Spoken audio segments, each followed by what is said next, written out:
What is Real Madrid thinking? Somehow they think offering a sum of cash plus Arda Güler and Endrick would actually land them the best center back in the world in William Saliba. And if you don't agree with that statement, then I don't know what's wrong with you. This man just pocketed the front three that had everyone, including AA9 skills, saying that the world is going to be trembling. The world needs to pray when Mbappe lands to Madrid with Vinny and Rodrigo and Bellingham. And you know what Saliba's done?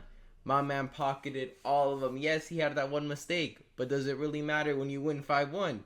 That's all I gotta say. But Endrick and Arda Güler and a sum of cash. Unless that sum of cash is 150 million, good riddance, mate. Because William Saliba is in his young 20s and he's already in his prime. He went to the Bernabeu and absolutely had a statement. Bullied Mbappe. Pulled his pants down in front of his home crowd. That's what Saliba's done. And you'd be thinking, oh, but he's done it with Gabriel. Gabriel's been having a career season. Actually, Gabriel's injured for the rest of the season. And he's done it with Jacob Kiwior, who was less than 10 million. Less than 10 million. That was his transfer fee to Arsenal. But we all know his contract was running down in 2027. Florentino Perez saw this man as the Rolls Royce, the finishing piece of the puzzle at Real Madrid. Made him the #1 transfer target. His contract was to 2027. They were planning on doing something similar like they did with Mbappe, where, you know, they kept flirting with him, and then they got him for free. So that's what they thought they could do with Saliba. You even had Mbappe trying to be an agent, but Saliba saw that performance from Real Madrid, the first and second leg against Arsenal. He said, why would I downgrade? Just because you won 15 in the past doesn't mean you're going to be winning in the future again. And how it looks, you added Mbappe and you've gotten worse. I will stay here at Arsenal. We actually can make the semifinals. Yeah, so Arsenal did, you know, what Arsenal should do. Obviously, you know, in the presser, William Saliba has been saying, oh, you know what? There's a picture of me when I was 6 years old.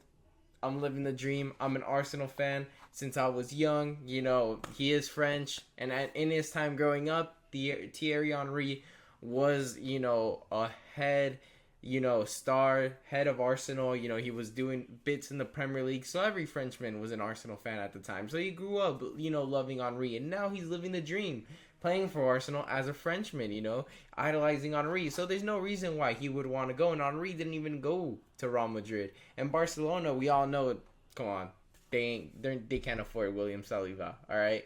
Couldn't even afford Dani Olmo at some point this season. But, you know, they got it together. Shout out them. And then the semifinals as well, unlike Real Madrid. But 2027 was the contract. They've already accepted that option. So he's going to be till 2028. And Arsenal and Saliba are very confident in closing in a deal to keep him till 2030. Now, that should push away Florentino Perez. Because I've said there's a debate, right? There's a debate saying, would you...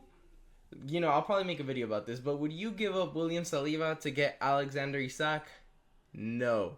I wouldn't. Gabriel, yes, because we've just proven we could beat Real Madrid without Gabriel and only concede 1 goal, which was a mistake, with Kiwior. So if he can do that, imagine with the healthy Calafiori, who's already, who can adapt at left center back. That's his natural position, you know.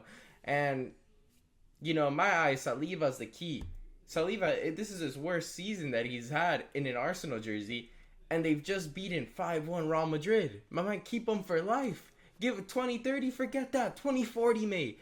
And Isak, you know, we've already seen Arsenal with an elite striker and a poor defense, right? That was with the Aubameyang. So we didn't really win anything significant. We never made a Champions League semifinal. We struggled. You know, we got our pants pulled down by Unai Emery in the Europa League semifinal. Now we're in a Champions League semifinal because we had the best defense.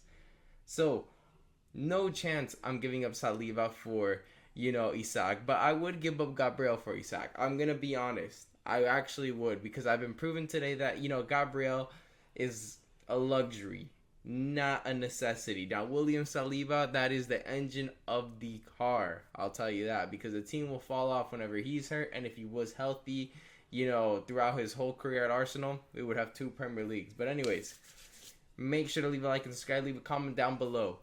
I'm curious, would you rather have William Saliba or Isak at Arsenal next season? But anyways, thank you guys for watching.